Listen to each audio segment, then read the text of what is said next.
آپ نے یہ کہا کہ قرآن میں جو زوج کا تصور ہے جس میں جو شوہر اور بیوی ہیں وہ ایک دوسرے کو کمپلیمنٹ کرتے ہیں، اور آپ نے بہت ہی خوبصورتی سے کہا کہ جو احمد بھائی کی کمزوریاں ہیں وہ آپ کی طاقت کے ساتھ ملتی ہیں، آپ کی کمزوریاں ان کی طاقت کے ساتھ ملتی ہیں، تو آپ دونوں ایک دوسرے کو کمپلیمنٹ کرتے ہیں اور آپ ایز اے فنکشنل آرگنزم جو ہے وہ آپریٹ کرتے ہیں۔ تو بھابھی اگر قرآن لانے والے شخص کو ہم دیکھیں جو کہ پیغمبر اسلام جن کے بارے میں مسلمانوں کا دعویٰ ہے کہ وہ اللہ تعالیٰ کے آخری نبی تھے، تو ان کے معاملے میں یہ جو قرآن کا زوج کا تصور ہے تو وہ 11 بیویاں مل کر آپریٹ کر رہی ہیں ایک شوہر کے ساتھ، پھر وہ ایک فنکشنل یونٹ بنا رہی ہیں آپ کی انڈرسٹینڈنگ کے مطابق؟ اچھا اویس بھائی، میری آپ سے جو 2 ریکویسٹ تھی اس میں سے ایک ریکویسٹ یہ تھی کہ چونکہ ہمارا فیلڈ آف اسٹڈی قرآن ہے، میں قرآن کے اندر رہتے رہتے آپ کو قرآن کا زوج کا کانسیپٹ دے سکتی ہوں، میں آپ کو یہ بتا سکتی ہوں کہ قرآن کیا کہتا ہے زوج کے بارے میں۔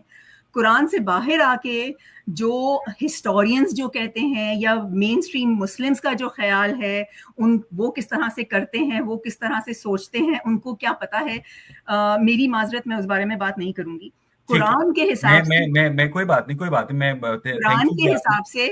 قرآن کے حساب سے ازواج کا مطلب پیئر ہی ہے، قرآن کے حساب سے 1+1 ہے۔ اور قرآن لانے والے جو پیغمبر تھے ان کا پیئر بنانا مشکل ہے۔ میں ایگزیکٹلی آپ کو یہی کہہ رہی ہوں نا، آپ بار بار مجھے قرآن سے باہر جانے کی کوشش کر رہے ہیں، میں نہیں جاؤں گی۔ قرآن سے باہر نہیں لیتے جا رہا ہوں، جس شخص سے قرآن نکلا ہے، جس شخص نے پیئر کا کانسیپٹ دیا ہے، جس شخص نے زوج کا کانسیپٹ دیا ہے، اس کی اپنی جو تھیں وہ 11 بیویاں تھیں اور 17 لڑکیاں۔ یہ دیکھیں اویس بھائی، دیکھیں اگر آپ مجھ سے ہسٹری کے بارے میں یا جو مین اسٹریم مسلمس کی جو نالج ہے یا جو ان کے ویوز ہیں یا جو ان کی پریکٹسز ہیں ان کے بارے میں کوئی سوال کریں گے تو میں نہیں بتا سکتی۔ میں یہ بتا سکتی ہوں کہ قرآن کا زوج کے بارے میں کیا خیال ہے، اور کلیئرلی سورہ نساء کے اندر جس آیت کو لوگ مینشن کرتے ہیں to allow multiple marriages, it's not talking about multiple marriages, وہاں پہ ملٹیپل میرجز کی بات ہی نہیں ہے۔ اچھا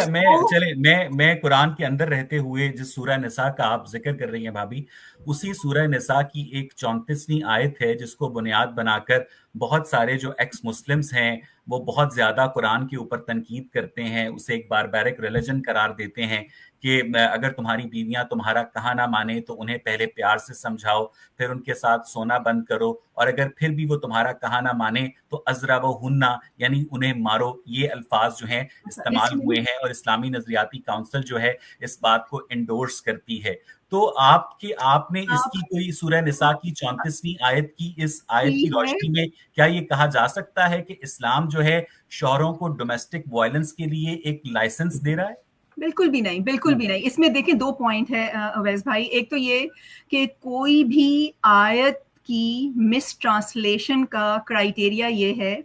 کہ اللہ جو کریٹر ہے وہ مردوں کا بھی اتنا ہی کریٹر ہے جتنی خواتین کا کریٹر ہے، تو وہ مردوں سے بات کرے گا، خواتین سے بات کرنا اس کے شایان شان نہیں ہے۔ یہ تو غلط کانسیپٹ ہے نا، یہ تو نہیں کہہ سکتا نا اللہ کے مردوں کو، یہ کہہ سکتا ہے، یہ نہیں کہے گا کہ اگر وہ یہ کریں تو تم یہ کرو، اگر وہ یہ کریں تو تم وہ کرو۔ اللہ یہ نہیں کر سکتا، کیونکہ خواتین اتنی ہی اس کی کریشن ہے جتنی مرد ہیں، نمبر 1۔ لیکن وہ مومنوں کو قرآن میں جگہ جگہ حوروں کا لالچ تو دیتا ہے نا۔ حوروں کا لالچ ایک جگہ بھی نہیں ہے نا۔ ابھی پہلے 434 کے اوپر بات کر لیتے ہیں۔ 434 کو اگر میں وہ والی آیت بتاؤں جو کہ one of the most miss translated آیت ہے، جس میں پہلے ورڈ سے لے کے، ہم ہر ورڈ کو کی ورڈ کہتے ہیں، پہلے ورڈ سے لے کے آخری ورڈ تک ایک ایک ورڈ کو مس ٹرانسلیٹ کیا ہوا ہے، مس انٹرپریٹ کیا ہوا ہے۔ اور کیوں کیا ہوا ہے؟ کیونکہ قرآن کی ٹرانسلیشن زیادہ تر مردوں نے کی ہیں، اور وہ پیٹریارکل مائنڈ سیٹ کے اندر میں رہتے ہوئے کی ہیں، تو انہوں نے قرآن کی ٹرانسلیشن کرتے ہوئے قرآن کو ایک میسوجنک ریلیجن کر دیا ہے، کلچرل ایسپیکٹ بھی ڈالا ہے۔ حالانکہ تمام جو پروفیٹس مرد ہی تھے نا۔